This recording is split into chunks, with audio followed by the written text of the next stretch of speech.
এই ছেলেটার নাম কল্যাণ। সে মুম্বাই এসে কোনো কাজ পাচ্ছিল না বলে তার বন্ধুর সাথে কুরিয়ার বয়ের কাজ করে। একদিন সে পার্সেল দিতে গিয়ে একটা মেয়েকে দেখে তার ভীষণ ভালো লেগে যায়। সে ওই মেয়ের সাথে দেখা করার জন্য প্রতিদিনই কিছু না কিছু পার্সেল তার কাছে নিয়ে আসতো। এভাবে সব ভালোই চলছিল, কিন্তু হঠাৎই একদিন তার কাছে কিছু দুর্নীতিবাজ ডাক্তারের পার্সেল আসে। সেই পার্সেলের মধ্যে তাদের সমস্ত তথ্য ছিল। কল্যাণ এটা বুঝতে পেরে সেই পার্সেলটা পুলিশের কাছে নিয়ে যেতে থাকে। তখন তারা সবাই মিলে তাকে মেরে ফেলার জন্য তার পিছনে ধাওয়া করা শুরু করে। কল্যাণ এখন কি করবে সে যেন একটা গোলক ধাঁধার মধ্যে ফেসে যায়। এমনই গল্প নিয়ে 2015 সালে মুক্তি পায় কোরিয়ার বয় নামের এই মুভিটা। তাহলে চলুন গল্পটা শুরু করা যাক।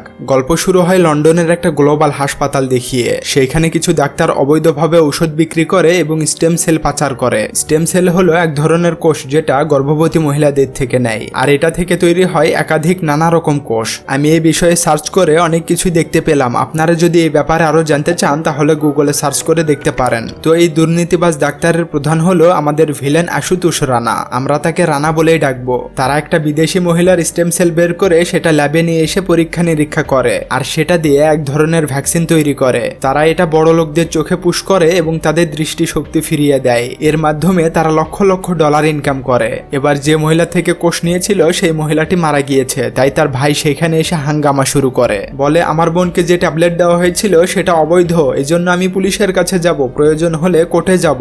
এই বলে সে বাহিরে আসতেই পিছন থেকে রানা তার মাথায় আঘাত করে। সে পড়ে গেলে তাকে বলে কি রে, পুলিশকে কমপ্লেন করবি, তোকে আজ মেরেই ফেলবো। এই বলে তাকে সেখানেই মেরে ফেলে। তখন একটা লোক আসলে সে তাকে অ্যাক্সিডেন্টের একটা মিথ্যা রিপোর্ট বানিয়ে এই কেসটা ক্লোজ করতে বলে। পরের দিন পুলিশেরা ইনফরমেশন পেয়ে সেই হাসপাতালের ল্যাবে আসে। সেখানে চেক করে রিপোর্টারকে বলে এই ল্যাবে যত কাজ হতো সবই অবৈধ, আমরা তাদেরকে অবশ্যই ধরবো এবং তারা যাতে এই কাজগুলো আর না করতে পারে সেই পদক্ষেপ নেব। এদিকে রানাকে দেখানো হয়। তার পার্টনার তাকে বলে আমাদের কাজ তো পুলিশ বন্ধ করে দিল, এখন আমরা কি করব? রানা বলে সমস্যা নেই, এটা আমরা ইন্ডিয়াতে শিফট করব, আর সেইখান থেকে এই কাজগুলো পরিচালনা করব। সিন এখানেই কাট হয়ে ইন্ডিয়াতে আসলে এন্ট্রি হয় আমাদের হিরো নিথিন অর্থাৎ কল্যাণের। সে একটা অফিসে ইন্টারভিউ দিতে এসেছে, কিন্তু তার পড়াশোনা বা রেজাল্টের একদমই বাজে অবস্থা, তাই তার এখানেও চাকরিটা হয় না। এবার সাইকেল নিয়ে যাওয়ার সময় ব্যাকগ্রাউন্ডে কল্যাণ আমাদেরকে বলতে থাকে আমার পড়াশোনা মোতাবেক আমি কোনো ম্যানেজার বা কালেক্টর হতে পারবো না। আমার শুধু একটা ইচ্ছা, আমি যে কাজই করি না কেন মন দিয়ে করব। আমার বাড়ি ছোট্ট একটা গ্রামে, এখানে শুধু জীবনের তাগিদে এসেছি। প্রথমে পেপার মোড়ানোর কাজ করতাম, কিন্তু সেটা খুবই বোরিং ছিল, তাই সেই কাজটা ছেড়ে দেই। এখন মুম্বাইয়ে আমার লেভেলের কাজ খুঁজে দেবে এই বলে জিজু আমাকে এখানে নিয়ে এসেছে, কিন্তু এখনো আমি কোনো কাজ খুঁজে পাইনি। রাতের বেলা কল্যাণের জিজু একটা জায়গায় ফোন করে কথা বলে তার ইন্টারভিউয়ের ব্যবস্থা করে। তাকে বলে কাল সকালে গিয়ে ম্যারি ম্যাডাম নামের একজনের সাথে দেখা করবি। তারা বসে এসব নিয়ে কথা বলছিল, তখনই কল্যাণের দিদি আসে। বলে এই যে শুনছো, এখন টাইম কত হয়েছে সেই খেয়াল আছে? তুমি তো নষ্ট হয়েছো, এদেরকেও নষ্ট করছো, জলদি ওঠো এখান থেকে। এরা বলে ঠিক আছে আমরা আসছি দিদি। পরের দিন সকালে কল্যাণ একটা বড় অফিসে আসে। রিসিপশনে গিয়ে বলে ম্যারি ম্যাডামের সাথে দেখা করব। মেয়েটা বলে তিনি উপরে আছে, উপরে যান। সে লিফটে করে উপরে এসে দেখে এখানে কাজের খালা ছাড়া আর কেউ নেই। খালা তাকে বলে কাকে চান ভাই সাহেব? কল্যাণ বলে আমি ম্যারি ম্যাডামের সাথে দেখা করতাম, কিন্তু এখানে তো কেউ নেই, আপনি কাজ করুন। তখন কাজের খালা বলে তোমায় কি পরশুরাম পাঠিয়েছে? ভাই তো অবাক, এ কি করে জানলো? খালা বলে আমি ম্যারি ম্যাডাম। এটা শুনে ভাই তো হা। কাছে এসে বলে কাগজপত্র সব এনেছো? সে কাগজ বের করে দিলে খালা বলে এ কি, তুমি এখনো ডিগ্রি কমপ্লিট করনি? আরে ভাই তোমার রেজাল্টও তো অনেক খারাপ, এটা দিয়ে কে চাকরি দেবে তোমায়, চলো যাও এখান থেকে। কল্যাণের এই চাকরিটাও আর হয় না। রাতে সবাই বসে এই ব্যাপারটা নিয়ে কথা বলছিল। তার বন্ধু সত্যম বলে আরে ভাই এসব ছেড়ে আমার অফিসে কুরিয়ার বয়ের জব জয়েন করে নে। কল্যাণ বলে রোদের মধ্যে ঘুরে ঘুরে মানুষের বাসায় গিয়ে পার্সেল দিয়ে আসতে হবে ইয়ার। এটা শুনে জিজু বলে তাহলে 5 স্টার হোটেলে রুম বুক করে বসে যা, মানুষেরা এসে সেখান থেকে নিয়ে যাবে। ভাই বলে জানি না, এসব শুনে আমার মাথা ঘুরছে। সিন কাট হয়ে আমাদের একটা নেতাকে দেখানো হয় যে স্টেজে উঠে ভাষণ দিচ্ছিল। তার নাম পারশুরাম। তিনি সবাইকে বলছিল এই দেশটা আমাদেরকে এই দেশের খেয়াল রাখতে হবে। আজকাল রাজনীতি আমাদের দেশকে বিক্রি করে দিচ্ছে। তারা আমাদের দেশকে বিক্রি করলে আমরা কি শুধু দাঁড়িয়ে থেকে দেখব?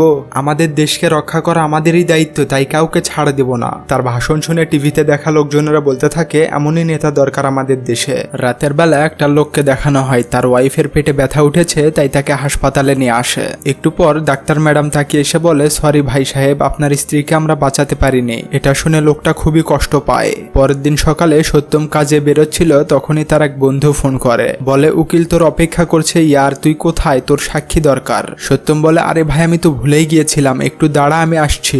সত্যম এবার তার বন্ধু কল্যাণকে ফোন করে। কল্যাণ ফোন ধরলে সে বলে আমি কোর্টে যাচ্ছি আর আমাকে সাক্ষী দিতে হবে, তুই একটু আমার হয়ে পার্সেলগুলো ডেলিভারি করে দিবি। কল্যাণ লাফ দিয়ে ওঠে, বলে কি বললি, কোরিয়ার করতে হবে? আমি এই রোদের মধ্যে ওই সব ডেলিভারি করতে পারবো না। সত্যম বলে শোন না ইয়ার, তোর জন্য আমি এত কিছু করেছি, তুই একটা ডেলিভারি করতে পারবি না? সে অনেক রিকোয়েস্ট করে বলে কল্যাণ আর না করতে পারে না, বলে ঠিক আছে কোথায় দিতে হবে বল। সে তাকে ঠিকানা বললে একটু পর কল্যাণ সেখানে পার্সেল দিতে আসে। ভিতরে সেই কাকুকে বলে আঙ্কেল এখানে কাভিয়াকে। কাকু বলে কেন? সে বলে এই পার্সেলটা কোরিয়ার করতে হবে। কাকু বলে সে উপরে আছে, উপরে যাও। এটা শুনে কল্যাণ রেগে যায়, কি আমি যেতে পারবো না, যখন সে আসবে তখন তাকে দিয়ে দেবেন, আর নয়তো এই ডাস্টবিনে ফেলে দেবেন। কাভিয়া নিচে আসতে থাকলে ভাই তাকে এক নজরে দেখতে থাকে। সে তার সামনে দিয়ে চলে গেলে ভাই মনে মনে ভাবে আমি যেই কাভিয়ার পার্সেল নিয়ে এসেছি এটাই সেই কাভিয়া। ভাই শুধু এক নজরে তাকেই দেখতে থাকে। একটু পর সে আবার সেই কাকুর কাছে আসে, বলে আঙ্কেল আমারই তাকে পার্সেলটা দেওয়া উচিত। এই বলে সে পার্সেলটা নিয়ে গেলে কাকু তো অবাক হয়ে চেয়ে থাকে।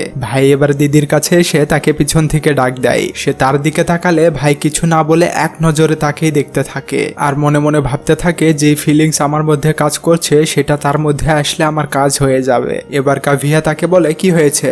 ভাই তাকে তার পার্সেলটা দিয়ে সেখান থেকে চলে আসে। এবার এই কোরিয়ার তাকে দেওয়ার মাধ্যমে তার সাথে দেখা হবে, এই জন্য কল্যাণ কোরিয়ারের জব জয়েন করে নেয়। কিন্তু এক সপ্তাহ হয়ে গেল তারপরও তার কোনো কোরিয়ার আসেনি, তাই ভাইয়ের এই জবটাও বোরিং লাগা শুরু করে। তখনই ভাইয়ের একটা আইডিয়া আসে, সে ডাস্টবিন থেকে একটা কাগজ উঠিয়ে সেটা খামের মধ্যে ভরে সেটাই গিয়ে তাকে কোরিয়ার করে। এইভাবে সে প্রতিদিনই এটা ওটা নিয়ে গিয়ে তাকে দেয় আর তার সাথে দেখা করে। এমন একদিন সে আসলে কাভিয়া অন্য একটা মেয়েকে তার কোরিয়ার নেওয়ার জন্য পাঠায়। মেয়েটা বলে তার আসতে দেরি হবে, আপনি আমাকে দিয়ে যান। কিন্তু ভাই বলে আমাকে সারাদিন এখানে অপেক্ষা করতে হলেও আমি তার হাতে এটা দিয়ে যাব। মেয়েটা এবার সেখান থেকে চলে আসলে ভাই সেখানে অনেকক্ষণ ধরে অপেক্ষা করতে থাকে। কাভিয়া এসে তাকে দেখে সেই মেয়েটাকে বলে আরে তুই তার থেকে পার্সেল নিসনি? মেয়েটা বলে আমি বলেছিলাম দিতে কিন্তু সে আমাকে দেয়নি, বলছে তোকেই দেবে। দিদি এবার তার কাছে এসে বলে পার্সেলটা তাকে দিয়েও তো যেতে পারতে। ভাই বলে তাকে দিলে তোমায় দেখতাম কি করে, না মানে তোমাকে দিতে হবে, অটোগ্রাফ নিতে হবে, তারপরেই তো আমি এখান থেকে যেতে পারবো। এই যে নাও তোমার কোরিয়ার আর এখানে অটোগ্রাফ দাও, সিম্পল। এবার সে অটোগ্রাফ দিয়ে সেখান থেকে যেতে থাকলে ভাই তাকে পিছন থেকে দেখতে থাকে আর তার অটোগ্রাফ দেওয়া সেই কলমটা এক নজরে দেখতে থাকে। কাভিয়া শপের মালিক সেই দাদুর কাছে আসে, বলে আঙ্কেল কালকে আমি আসতে পারবো না, আমার একদিনের ছুটি দরকার। তিনি বলে কেন বেটি কি হয়েছে, কোথাও যাবে? কাভিয়া বলে না না আঙ্কেল, আসলে কালকে আমায় ছেলে পক্ষ দেখতে আসছে। এরা বলে এটা তো খুবই খুশির খবর, আচ্ছা সেই ছেলেটা কি করে? কাভিয়া বলে সে সফটওয়্যার ইঞ্জিনিয়ার। এরা বলে খুবই ভালো, ঠিক আছে অল দ্য বেস্ট। রাতে বাসায় ফিরেও সে সেই কলমটাই দেখছিল। সত্যম বলে কি রে তুই এমন ভাব করছিস যেন ওই মেয়েটা তোকে হাক করেছে, আর এই কলমে কি এসেছে, কলম তো সব দেখতে একই রকম। কল্যাণ বলে সারা দুনিয়াতে হয়তো অনেক কলম রয়েছে কিন্তু এটা এখন আমার কাছে স্পেশাল। এদিকে আমরা দেখি কল্যাণের দিদি প্রেগনেন্ট, তাই তারা সে ব্যাপারটা নিয়েই কথা বলছিল। জিজু তাকে বলে দেখো আমাদের একটা ছোট্ট ফুটফুটে সন্তান হবে। বাচ্চার কথা শুনে দিদিও খুশি হয়ে যায়। পরের দিন সকালে কল্যাণ আবার কাভিয়ার কাছে আসে। কাভিয়া তার কাছে এসে হাত পাতে বলে কোরিয়ার দাও। ভাই বলে আজ কোরিয়ার দিতে আসিনি, কাস্টমার হয়ে এসেছি, শার্ট কিনবো, শার্ট দেখাও। এটা শুনে দিদি বলে আচ্ছা সাইজ কত?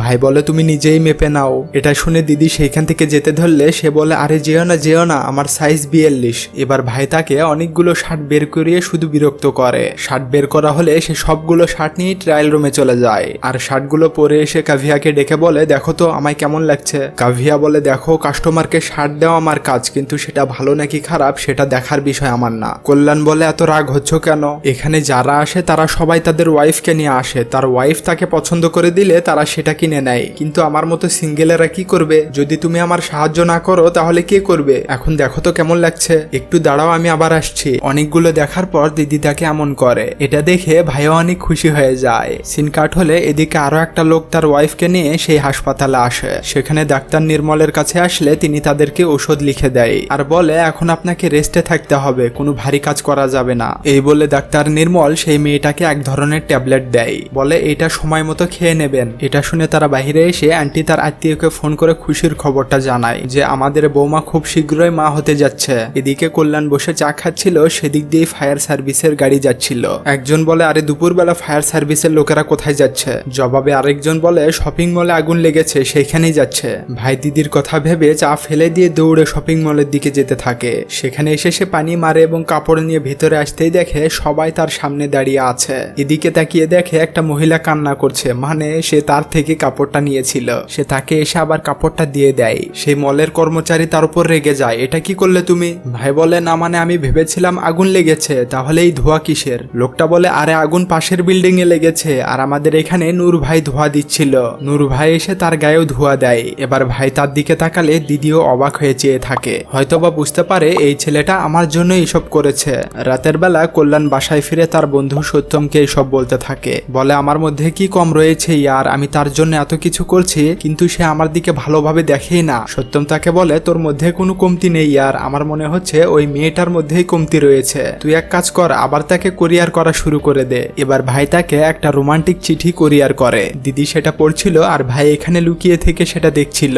দিদি যেই তাকে দেখে ফেলে সে আবার লুকিয়ে পড়ে, ভাই মনে করে সে হয়তো বেঁচে গিয়েছে। তখনই সে সামনে কাভিয়াকে দেখতে পায়, সে এবার তার পকেটে কিছু খোঁজার চেষ্টা করে। কাভিয়া বলে কি খুঁজছো? তখন ভাই বলে না মানে বাহিরে যাওয়ার রাস্তা খুঁজছিলাম। আরে দরজা তো সামনে, আমি সেদিক দিয়ে চলে যেতে পারবো। এই বলে সে যেতে ধরলে কাভিয়া তাকে ডাক দেয়, বলে তোমার সাথে কিছু কথা ছিল, এদিকে এসো। তার সাথে কথা বলবে বলে ভাই তো একদম খুশি হয়ে যায়। এদিকে আসলে কাভিয়া তাকে বলে আমি এখানে 3 বছর ধরে কাজ করছি, প্রত্যেক বছর জুন মাসের 15 তারিখে আমার একটা কোরিয়ার আসে, এরপর পুরো বছর আমার একটাও কোরিয়ার আসে না, কিন্তু এখন আমি দেখছি আমার জন্য প্রতিদিনই কোরিয়ার আসে, কোনো দিন আবার দিনে 2 বার কোরিয়ার আসে, এসব কি হচ্ছে? ভাই বলে হ্যালো, তার মানে কি বলতে চাও আমি রাস্তা থেকে এটা ওটা উঠিয়ে তোমার কাছে কোরিয়ার করতে নিয়ে আসি আর কোরিয়ার দেওয়ার বাহানায় তোমার সাথে দেখা করতে আসি? ম্যাডাম এছাড়াও আমাকে অনেক কাজ করতে হয়, আমি সারাদিন কাজের উপরই থাকি। কাভিয়া বলে হ্যালো, আমি এর জন্য বলিনি, কিন্তু এটা যদি তোমার মাথায় থেকে থাকে তাহলে এখনই বের করে ফেলো, কারণ আমি অন্য একজনকে ভালোবাসি। কাভিয়ার এই কথা শুনে ভাইয়ের মনটা খুবই খারাপ হয়ে যায়, সে খুবই কষ্ট নিয়ে সেখান থেকে চলে আসে। এবার বাসায় ফিরে সে তার বন্ধুকে কাভিয়ার এই কথাগুলো বলে। তার বন্ধু বলে হতে পারে সে মিথ্যা কথা বলেছে, তুই এক কাজ কর তোর মনের কথাগুলো চিঠিতে লিখে তাকে দিয়ে আয়। পরের দিনই সে কাভিয়াকে একটা চিঠি লিখে পাঠায়। চিঠিতে সে লিখেছে এতদিন যে কোরিয়ারগুলো পেয়েছো সব কোরিয়ারগুলোই আমি দিয়েছি, আসলে আমি তোমাকে প্রথম দেখেই ভালোবেসে ফেলেছিলাম, তোমার সাথে প্রতিদিন দেখা করার জন্য এবং তোমার সাথে সময় কাটানোর জন্য আমি এই কোরিয়ারের জব জয়েন করে নিয়েছিলাম, আর শুধু তোমার জন্য এই জবও আমার ভালো লাগা শুরু করেছে। আমি তোমাকে আমার ভালোবাসার কথাটা বলতেই যাব তার আগেই তুমি আমাকে বললে তুমি আরেকজনকে ভালোবাসো। বিশ্বাস করো তারপর থেকে আমার খাওয়া দাওয়া ঘুম সবকিছু হারাম হয়ে গিয়েছে, আমি একদম পাগল হয়ে গেছি কাভিয়া, আমি শুধু তোমাকেই ভালোবাসি। এই কথাগুলো দেখে কাভিয়া চিঠি মুড়ে এখানে ফেলে দেয়। সিন কাট হলে একটা প্রেগনেন্ট মহিলাকে হাসপাতালে নিয়ে আসা হয়, আর এটা সেই মহিলা ছিল যে মুভির প্রথমে ডাক্তার নির্মলের থেকে পরামর্শ নিয়েছিল। একটু পর অপারেশন হয়ে গেলে ডাক্তার নির্মল সেই লোকটাকে বলে আই এম সরি, আমি আপনার বাচ্চাকে বাঁচাতে পারিনি। লোকটা বলে আপনি যেভাবে বলেছেন আমরা সেভাবেই থেকেছি, তাহলে এটা কিভাবে হলো? ডাক্তার নির্মল বলে এখানে আমাদের কোনো হাত নেই, উপরওয়ালা সহায় না হলে আমরা কি করব বলুন। এদিকে আমাদের সেই মহিলাকে দেখানো হয় সে কত স্বপ্ন নিয়েছিল তাদের ফুটফুটে একটা সন্তান হবে, কিন্তু তা আর হলো না। এই কথাগুলো ভেবে মহিলাটি বিল্ডিং থেকে লাফিয়ে আত্মহত্যা করে। এদিকে ডাক্তার নির্মল রানাকে ফোন করে, বলে স্যার আজকে একটা অপারেশন হয়েছে। রানা বলে বাকি সব কাজগুলো ঠিকঠাক ভাবে হয়েছে? নির্মল বলে হ্যাঁ স্যার সব ঠিকভাবে হয়েছে, এই নিয়ে আপনার কোনো টেনশন করতে হবে না। এদিকে কল্যাণ বাসায় এসে দেখে তার দিদি শুয়ে আছে। সে তার দিদিকে বলে কি হয়েছে দিদি, এ সময় তুমি শুয়ে আছো? তার দিদি বলে আরে না এমনিতেই মাথা ঘুরছে তাই একটু শুয়ে আছি। সে বলে চলো এখনই ডাক্তারের কাছে চলো। তার জিজু আটকায়, বলে এখনই আমরা হাসপাতাল থেকে আসলাম। কল্যাণ বলে কি ব্যাপার, দিদিও কিছু বলছে না তুমিও কিছু বলছো না, কি হয়েছে? জিজু বলে আসলে তোমার দিদি প্রেগনেন্ট। এটা শুনেই কল্যাণ খুশি হয়ে যায়। সে তার দিদিকে বলে দিদি জিজুর মতো ছেলের দরকার নেই, আমি একটা আমার সুন্দর দেখে ভাগ্নি চাই। সে তার জিজুকে বলে জিজু 12 বছর পরেই খুশির খবরটা দিয়েছ, যত খরচে হোক না কেন আমরা এই শহরে সব থেকে ভালো হাসপাতালে দিদিকে ভর্তি করাবো এবং চেক আপ করাবো, ডেলিভারিও সেখানেই হবে, আমরা কোনো রিস্ক নিতে চাই না। তার জিজু রাজি হয়, বলে ঠিক আছে। সত্যম বলে জিজু এত ভালো খবর আমাদেরকে একটু পার্টি দাও না, মালটাল খাই। সিন এখানে কাট হলে আমরা দেখি রানা দেশে ফিরেছে। সে হাসপাতালে এসে সবার সাথে মিটিং করতে থাকে। সেখানে সে বলে একটা মহিলা প্রেগনেন্ট হলে তার ভিতরে তৈরি হয় এক ধরনের স্টেম সেল, এই স্টেম সেলসই কয়েক মাস পর বাচ্চার আকার ধারণ করে। আমাদের রিসার্চের জন্য গর্ভে তৈরি হওয়া স্টেম সেলস গুলো প্রয়োজন। রিসার্চের জন্য আমাদের 100-রও বেশি স্টেম সেল দরকার, এই জন্য আমাদের বেশি বেশি মহিলাদের অ্যাপোষণ করতে হবে। এটা শুনে একজন বলে এটা কিভাবে সম্ভব, আমাদের হাসপাতালের বদনামি হয়ে যাবে। রানা বলে আমরা চাইলে এটা সম্ভব, পুরো দেশে আমাদের ডাক্তার সেট করা থাকবে। একজন বলে কিন্তু তাদের পরিবারের লোকজনের কি হবে? তখন ডাক্তার নির্মল বলে কি আর করবে, কয়েকদিন কান্না করবে, আবার প্রেগনেন্ট হলে আমাদেরই কাছে আসবে। এবার প্ল্যান মোতাবেক মুম্বাই, কলকাতা, দিল্লি আলাদা আলাদা শহরের হাসপাতালে তাদের লোকেরা কাজ করা শুরু করে দেয়। এদিকে আমরা দেখি কল্যাণ তার দিদিকে নিয়ে একটা হাসপাতালে এসেছে। সেই হাসপাতালে আবার রানাকেও দেখা যায়। তারা চেক আপ করিয়ে রানার কাছে আসে। তখন রানা সবার মতোই কল্যাণের দিদিকেও এক ধরনের ঔষধ দেয়। ঔষধগুলো নিয়ে তারা সেখান থেকে চলে আসে। এদিকে ডাক্তার নির্মলকে অনেকটাই টেনশন অবস্থায় বিড়ি ফুঁকতে দেখা যায়। হঠাৎই প্রেসক্রিপশনের উপরে বিড়ির ছাইটা পড়লে সে সেটা মুছতে গিয়ে কিছু লেখা দেখতে পায়। সে বুঝতে পারে তাদের এই রুমে মানিরাম নামের একজন স্টাফ এসেছিল। তখন আমাদেরকে দেখানো হয় মানিরাম নামের একজন স্টাফ তার ফোন খুঁজে পাচ্ছিল না, তাই সে একজনের থেকে ফোন নিয়ে তার ফোনে ফোন করে। তখন আমরা দেখি রানারা যে এখানে মিটিং করছিল তার ফোনটা সেইখানেই ছিল। ফোনটা সাইলেন্ট অবস্থায় ছিল, তাই কেউ বুঝতে পারে না। হঠাৎ করে ফোনটা রিসিভ হলে মানিরাম তাদের প্ল্যান সম্পর্কে সবকিছুই জানতে পারে। তাই সে সেই রাতেই আবারও হাসপাতালে আসে আর ফোন নেওয়ার কথা বলে চেম্বারে ঢুকে তাদের সমস্ত ফাইলগুলো নিয়ে কেটে পড়ে। সেখানেই সে প্রেসক্রিপশনের কাগজে তার নাম আর ঠিকানা লিখেছিল, তাই সেটা দেখে সে বুঝতে পারে। এবার সে তাড়াহুড়ো করে খুঁজে দেখে তাদের ফাইলগুলো একটাও সেখানে নেই। সে তো খুবই ভয় পেয়ে যায়, কারণ সেই ফাইলগুলো যদি পুলিশের কাছে পৌঁছে তাহলে তারা ধরা পড়ে যাবে। সে গিয়ে আরেকজন স্টাফকে জিজ্ঞাসা করে মানিলাল কোথায়, কিন্তু সেই স্টাফও তার ব্যাপারে কিছুই বলতে পারে না। এবার সে মানিলালের ঠিকানা নিয়ে তার বাসায় চলে আসে। দেখে বাসায় কেউ নেই, কাগজপত্র ঘেটে সে কিছুই খুঁজে পায় না। তখন এসে সেই ফাইলগুলো কুরিয়ার করার একটা চিরকুট খুঁজে পায়। মানে মানিলাল সেই ফাইলগুলো একজনকে কুরিয়ার করেছে। যাকে সে ফাইলটা কুরিয়ার করেছে সে আর কেউ নয়, নেতা পারশুরাম। ডাক্তার নির্মল তাড়াহুড়ো করে সেই কুরিয়ারের অফিসে আসে এবং রিসিভ দেখিয়ে সেই কুরিয়ারের তথ্য জানতে চায়। লোকটা তখন তাকে সব খুলে বলে যে মানিরাম নামের একজন লোক এসেছিল এবং সেই পার্সেলটা আমরা কুরিয়ার বয়ের কাছে দিয়েছি। নির্মল রানাকে ফোন করে এই কথাগুলো জানালে রানা তার লোককে ফোন করে আর যে কোনো মূল্যেই সেই ফাইলটা কুরিয়ার হওয়ার আগেই কুরিয়ার বয়ের থেকে নিতে বলে। তার লোকেরা গাড়ি নিয়ে বেরিয়ে পড়ে। এদিকে আমরা দেখি কল্যাণও অনেকগুলো ফাইল নিয়ে কুরিয়ার করার জন্য বেরিয়ে পড়েছে। কল্যাণ সেইখান থেকে বেরিয়ে যাওয়ার পর রানার লোকেরা সেই অফিসে আসে আর সেই ফাইলের কথা বললে তিনি বলেন একটু আগেই তো কুরিয়ার বয় সেটা নিয়ে গেল। তারা বলে কুরিয়ার বয়কে ফোন করে আবারও অফিসে আসতে বলুন, সেই ফাইলটা আমাদের অনেক দরকার। কিন্তু লোকটা তাদেরকে জানিয়ে দেয় এটা আমাদের রুলসের বাহিরে, আমি এটা করতে পারবো না। তারা লোকটাকে অনেক রিকোয়েস্ট করলে লোকটা বাধ্য হয়ে সেই নাম্বারে ফোন করলে আমরা দেখি কল্যাণ নয় সত্যমের কাছে ফোনটা এসেছে। তখন আমাদেরকে দেখানো হয় তাদের সেই ফাইলটা কল্যাণ নেয়নি, বরং সে সত্যমকে দিয়েছিল। সে তো বাইক চালাচ্ছে, তাই ফোনটাও ধরে না। লোকটা এবার বিরক্ত হয়ে তাদেরকে সেখান থেকে যেতে বলে। তারা টেবিলে থাকা সেই কাগজটা নিয়ে সেখান থেকে বেরিয়ে আসে। এদিকে সত্যম একটা দোকানে কুরিয়ার করতে আসে। ভিতরে এসে সত্যম বলে স্যার এখানে নারায়ণকে আপনি? লোকটা বলে হ্যাঁ আমি, কেন কি হয়েছে? সত্যম বলে আপনার নামে কুরিয়ার এসেছে স্যার, এই যে এখানে সাইন করুন। সেই লোকটা সাইন করবেই তখনই তার বাচ্চা কান্না করতে থাকে। সে বলে একটু পরে আমি আসছি, তুমি ততক্ষণে এখানেই থাকো। সত্যম বলে কোথায় যাচ্ছেন স্যার, সাইনটা করে দিন আমি চলে যাই। লোকটা বলে ও ভাই তুমি কি মানুষ, দেখছো না আমার ছেলে কান্না করছে, একটু বসো আমি তাকে চুপ করিয়ে আসছি। এবার সে উপরে যেতে ধরে কি যে মনে হয় আবারও নিচে আসে আর সত্যমকে সোজা হয়ে দাঁড়াতে বলে তার একটা ছবি উঠায়। সত্যম বলে এটা কি স্যার, ছবি উঠালেন কেন? লোকটা বলে সেফটির জন্য, তোমাকে দোকানে একা রেখে যাচ্ছি, তুমি যদি সব নিয়ে চলে যাও। এটা শুনে সত্যম তো অবাক। তিনি সেখান থেকে গেলে সত্যম সেখানে থাকা চেয়ারে বসতেই সেটা ঘুরে সামনে চলে আসে। সে সেখানে এমন ভাবে বসে থাকে মনে হচ্ছিল এটা তারই দোকান। একটু পর রানার লোকেরা খুঁজতে খুঁজতে সেই এলাকার মধ্যে চলে আসে। একজন সেই দোকানের ভেতরেও আসে এবং তাকে বলে এখানে কোনো কোরিয়ার বয় এসেছিল? তখন সত্যম রেগে যায়, বলে কোনো কোরিয়ার বয় আসেনি আর আসবেও না। লোকটা বলে এটা ভালো করে বললেই তো হয়, এত রাগ করছেন কেন? এই বলে তিনি বেরিয়ে আসে আর ফোন করে তার লোককে বলে এখানে কোনো কোরিয়ার বয় আসেনি, আর আসলেও সব সামলে নেব, আমি এখানেই আছি। একটু পর দোকানের মালিক আসলে সত্যম সেইখান থেকে বেরিয়ে তার সামনে দিয়ে চলে যায়, কিন্তু সে কিছুই বুঝতে পারে না। তখনই সেই লোকটা লক্ষ্য করে দোকানের মধ্যে সেই লোকটা আর নেই। তিনি ভিতরে এসে বলে আরে সেই দোকানের মালিকটা কোথায় গেল? তখন দোকানের মালিক বলে আরে আমিই তো এই দোকানের মালিক, কার কথা বলছো তুমি? লোকটা বলে আরে একটু আগে যে এই দোকানে বসেছিল। তখন দোকানের মালিক বলে আরে সে দোকানের মালিক নয়, সে কোরিয়ার বয়, আমাকে কোরিয়ার করতে এসেছিল। লোকটা তখন তাড়াহুড়ো করে বেরিয়ে এসে দেখে সত্যম সেইখান থেকে চলে যাচ্ছে। তখনই সে তার বসকে ফোন করে আর বলে এখনই সেই কোরিয়ার বয়টা সামনের দিকে গেল। তার বস বলে কেমন দেখতে, সে কি পরে আছে? সে বলে ব্রাউন কালারের শার্ট আর কালো প্যান্ট পরে আছে, এখনই বাইক নিয়ে সামনের দিকে গেল। তারা এবার গাড়ি ঘুরিয়ে সেদিকে যাওয়ার সময় সত্যমকে দেখেই তারা চিনতে পারে আর তার পিছন পিছন গাড়ি নিয়ে ফলো করতে থাকে। ফলো করতে করতে একটা পর্যায়ে তারা সত্যমকে হারিয়ে ফেলে। এদিকে আমরা কল্যাণকে দেখি ডাক্তার যে ঔষধটা তার দিদিকে দিয়েছিল সেই ঔষধটা তার দিদি এখনো খায়নি, তাই কল্যাণ সেই ঔষধটা নিয়ে তার দিদিকে খেতে বলে। তার দিদি বলে আমি খেয়ে নেবো, তোর টেনশন করতে হবে না। এই বলে সে ঔষধটা না খেয়ে আবারও রেখে দেয়। এদিকে আমরা কাভিয়াকে দেখি সে তার বান্ধবীকে একটা রেস্টুরেন্টে বসে কল্যাণের কথা বলছিল। তার বান্ধবী বলে, আচ্ছা তুমি তলে তলে এইসব করছো আর আমরা কিছুই জানি না, এখন বল কে সেই ছেলে। তখন কাভিয়া বলে, সে আমাকে কোরিয়ার দিতে এসেছিল, তারপর থেকে আমি যেখানেই যেতাম সে আমাকে ফলো করে সেইখানেই যেত। প্রথমে আমি ভেবেছিলাম সেও বাকি ছেলেদের মতোই, কিন্তু আমার ভাবনাটা ভুল ছিল, সে আসলেই অন্যরকম।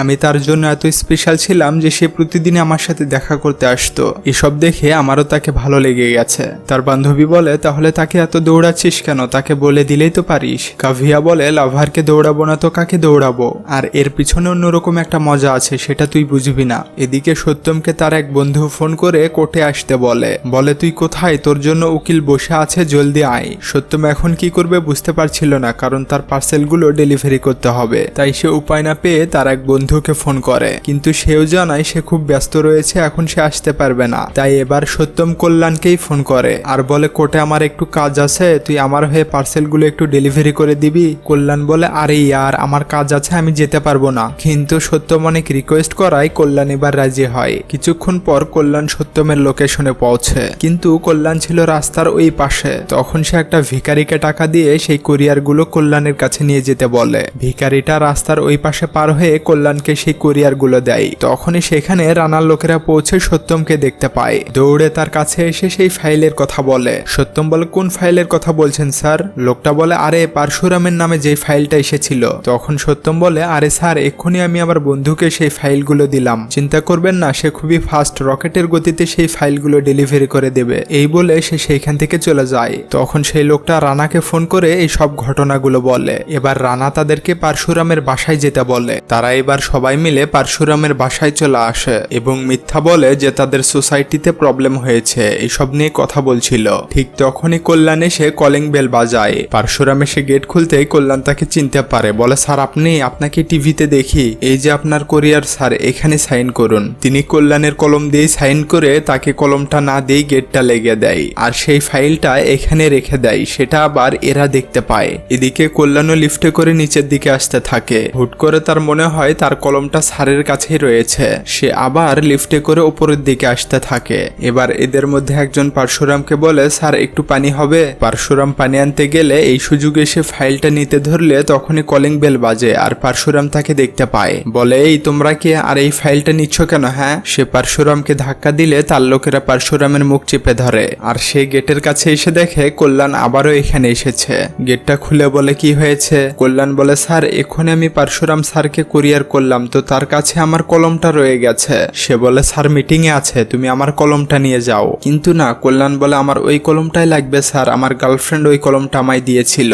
লোকটা বলে, আরে সে মিটিং এ আছে, তুমি যাও এখান থেকে। এই বলে তাকে ধাক্কা দেয়। কল্যাণ বলে, আরে স্যার আপনি আমাকে ধাক্কা দিচ্ছেন, বললামই তো আমার গার্লফ্রেন্ড আমাকে ওই কলমটা দিয়েছিল।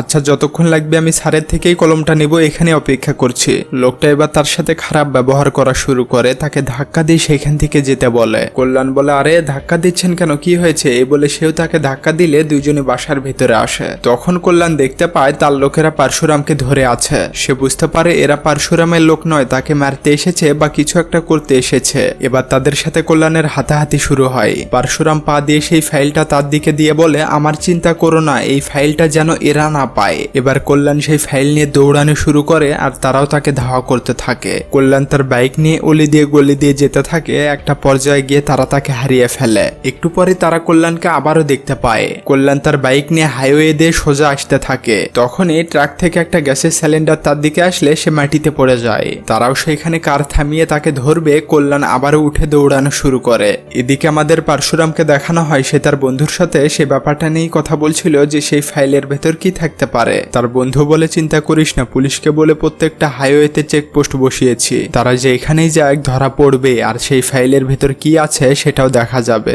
এদিকে রাত হয়ে গিয়েছে, পুলিশ চেকপোস্টে এখনো খুঁজে যাচ্ছে। কল্যাণ এখনো দৌড়াচ্ছে। দৌড়ে সে একটা শপিং মলে আসে, তাকে ধাওয়া করে তারাও আসে। কল্যাণ সেখানকার টয়লেটের ভিতরে ঢুকে দরজা লেগে দিয়ে চুপ করে থাকে। এদিকে এরাও সবাই মিলে তাকে খুঁজতে থাকে। কল্যাণ সেইখানে বসেছিল, তখন একটা লোক এসে প্যান্ট ওপরে রাখলে সেইখানে কল্যাণ একটা ফোন দেখতে পায়। সে কি করবে বুঝতে পারছিল না, তাই সে একজনকে ফোন করলে সেই লোকটাও ফোন ধরে না। এবার সেই ফাইলটা আসলে কিসের এটা জানার জন্য কল্যাণ সেই ফাইল থেকে নাম্বার নিয়ে সেই ওয়ার্ড বয়কে ফোন করে, কিন্তু ওপাশ থেকে একটা লোক বলে সেই ওয়ার্ড বয় আজকে অ্যাক্সিডেন্টে মারা গিয়েছে, মানে রানার লোকেরা সেই ওয়ার্ড বয়কেও মেরে ফেলেছে। কল্যাণ বুঝতে পারে এর পিছনে বড় কোনো চক্র রয়েছে। এদিকে এরা খুঁজতে খুঁজতে এবার বাথরুমে চলে আসে। কল্যাণের এখানে আসতেই সে দরজায় লাথি মেরে তাকে ফেলে দেয়। এখানে সে তাদের সাথে ফাইট করে কোনো মতে সেইখান থেকে বেরিয়ে আসে আর এখানে লুকায় তারাও পিছন পিছন এসেছে। সে তাদেরকে কনফিউজ করার জন্য সেখানে থাকা কার কিগুলো চাপতে থাকে, এতে সেই কারগুলোতে শব্দ হতে থাকে। তখন এরা এদিকে ওদিকে খোঁজা শুরু করে। এই সুযোগে কল্যাণ সেখান থেকে বেরিয়ে যায়। এদিকে এত রাত হয়েছে এখনো কল্যাণ বাসায় আসেনি, তাই তার দিদি টেনশন করতে থাকে। কল্যাণের বন্ধু সত্যম বলে, আরে দিদি টেনশন করো না, সে হয়তো কাভিয়া নামের একটা মেয়ের সাথে দেখা করতে গিয়েছে, আসলে সে ওই মেয়েটাকে পছন্দ করে। আর তোমার ভাই টাকা কামানোর জন্য কোরিয়ারের জব করছে না, ওই মেয়েটাকে পটানোর জন্য করছে। এদিকে আমরা দেখি কল্যাণ সেখান থেকে বেরিয়ে রাস্তায় পুলিশকে দেখতে পেয়ে দৌড়ে তাদের কাছে আসে। কল্যাণ সেই পুলিশকে সব খুলে বললে সেই পুলিশটা তাকে গাড়িতে করে কোথাও নিয়ে যেতে থাকে। হঠাৎই রাস্তার মাঝখানে আরো একটা পুলিশের গাড়ি এসে সেই গাড়িটাকে মেরে দেয়। গাড়িটা উল্টে যাওয়ায় কল্যাণ অনেক আঘাত পেয়েছে। সেই পুলিশ কল্যাণকে বের করে তার গাড়িতে উঠায় আর সে রানাকে ফোন করে বলে, আমি সেই কোরিয়ার বয়কে পেয়ে গেছি স্যার, তাকে নিয়ে আপনার কাছে আসছি। তার মানে এই পুলিশও রানার লোক। একটু পর একটা জায়গায় এসে কল্যাণকে নামিয়ে আনলে তারা কল্যাণকে মারা শুরু করে। বলে, পুরো রাতের ঘুম হারাম করে দিয়েছিস তুই, এই বলে তাকে আরো মারতে থাকে। পুলিশ বলে, এর যা করা লাগে আমি দেখছি, আপনি আপনাদের কোরিয়ারটা নিন। এই বলে ডাক্তার নির্মলকে সেই কোরিয়ারটা দিলে সে সেটা খুলে দেখে তাদের কাগজ নেই, বরং অন্য কিছু রয়েছে। সে বলে প্যাকেট বদলে দিয়েছে। ওদিকে ভাই আসল কাগজের প্যাকেট নিয়ে দৌড় দেয়। তো ভাই এসব কখন করলো? তখন আমাদের দেখানো হয় সে যখন গাড়িতে আসছিল তখন সেখানে থাকা একটা কাগজ দিয়ে সেম ভাবে সেই খাম বানিয়েছিল, আর আসল খামটা তার কাছে নিয়ে সেই নকল খামটা সেখানে রেখে দিয়েছিল। তো ভাই তো আবার দৌড়ানো শুরু করেছে। তারা কি থামবে? তারাও তাকে ধাওয়া করতে থাকে। দৌড়াতে দৌড়াতে সে একটা জায়গায় লুকিয়ে থাকলে তারা অন্যদিকে চলে যায়। তখন কল্যাণের হাত থেকে সেই খামটা পড়ে গিয়ে সেই ট্যাবলেটস গুলো বেরিয়ে আসে। ট্যাবলেট গুলো দেখে সে চিনতে পারে, আরে এই সেম ঔষধই তো আমার দিদিকে দিয়েছিল। এবার সে খামটা খুলে ওয়ার্ড বয় চিঠি পড়ে সে সবকিছুই জানতে পেরে যায়। সে ভাবছিল হঠাৎই তাকে পিছন থেকে আঘাত করলে সে পড়ে যায়। সে লোকটা কাগজ নিয়ে সেইখান থেকে যাচ্ছিল, কল্যাণ তার পা ধরে এক চটকানা দেয় আর তার থেকে ফোন নিয়ে তার দিদিকে কল করে। বলে, দিদি সে ওষুধ খেয়েছো কি? তার দিদি বলে, আরে খেয়ে নেবো বাবা। কল্যাণ বলে, খেও না, ওটা ঔষধ নয়, ওটা বিষ। এই বলে সে ফোনটা কেটে দেয়। তার দিদি শুধু হ্যালো হ্যালো বলতে থাকে। এদিকে ভাই তাদের একে একে সাইজ করতে থাকে। সবাইকে সে অনেক মেরে এবার নির্মলকে মারার জন্য ধাওয়া করতে থাকে। দৌড়াতে দৌড়াতে সে একটা জায়গায় গিয়ে সামনে যেতে পারে না। তখন কল্যাণ তাকে বলে, বিয়ের 12 বছর পর আমার দিদি মা হতে যাচ্ছে, আর তোরা প্ল্যান করে সেই বাচ্চাকে নষ্ট করবি? এই বলে একটা মার। কল্যাণ আরো বলে, বাচ্চার জন্য মানুষ কত স্বপ্ন দেখে, আর তোরা টাকার জন্য সেই জীবনগুলো নষ্ট করিস? এই বলেই তাকে আবারও মারতে থাকে। সে তাকে মারতে মারতে মেরেই ফেলবে, পেছন থেকে রানা তার মাথায় আঘাত করে। বলে, কে বে তুই? আমার 10 বছরের মেহনত তুই এক নিমিষে শেষ করতে চাস? তুই মনে হয় জানিস না আমি কে? এই বলে তাকে ধাম করে মারলে সে পড়ে যায়। এবার তারা কারে বসে কল্যাণকে চাপা দেওয়ার জন্য তার দিকে আসতে থাকে। তখন স্ক্রিনের আলো অন্ধকার হয়ে যায় আর আমরা দেখি কল্যাণ সেইখান থেকে খুঁড়ে খুঁড়ে সেই ফাইলটা নিয়ে হেঁটে হেঁটে যাচ্ছে। তো তাদের সাথে কি হলো? তখন আমাদের দেখানো হয় কল্যাণ এখানেই শুয়ে থেকে জাস্ট এই বর্ডারটা ফেলে দিয়েছিল, আর তাদের গাড়িটা উল্টে গিয়ে তারা সেখানেই মারা গিয়েছে। কল্যাণ সেই খাম নিয়ে আস্তে আস্তে হেঁটে হেঁটে সেখান থেকে চলে আসে। পরের সিনে আমাদের নিউজ চ্যানেলে দেখানো হয় রানার সাথে জড়িত যতগুলো ডাক্তার ছিল সবাইকে পুলিশ ধরে ফেলেছে। সেখানে বলা হয় এমন ডাক্তারের জন্য সব ডাক্তারেরই বদনাম হয়। আমরা চাই না রানার মতো ডাক্তার আর আমাদের এই দেশে জন্মাক। এদিকে মিডিয়ার লোকজনেরা এই ব্যাপারে পরশুরামকে জিজ্ঞাসা করলে পরশুরাম বলে, একজন কোরিয়ার বয় হয়ে সে তার দায়িত্ব পালন করেছে। সে একাই সাহায্য করেছে বলে আমাদের সমাজের এত ভালো হয়েছে। আর যদি এমপি, মন্ত্রী এবং সাধারণ মানুষেরা তাদের নিজ নিজ দায়িত্ব পালন করে তাহলে আমাদের দেশে আর দুর্নীতি থাকবে না। এবার কল্যাণকে সরকারের পক্ষ থেকেই 10 লক্ষ টাকা দেয়। কল্যাণ সেই টাকাগুলো নিয়ে সেই ওয়ার্ড বয়ের বাসায় আসে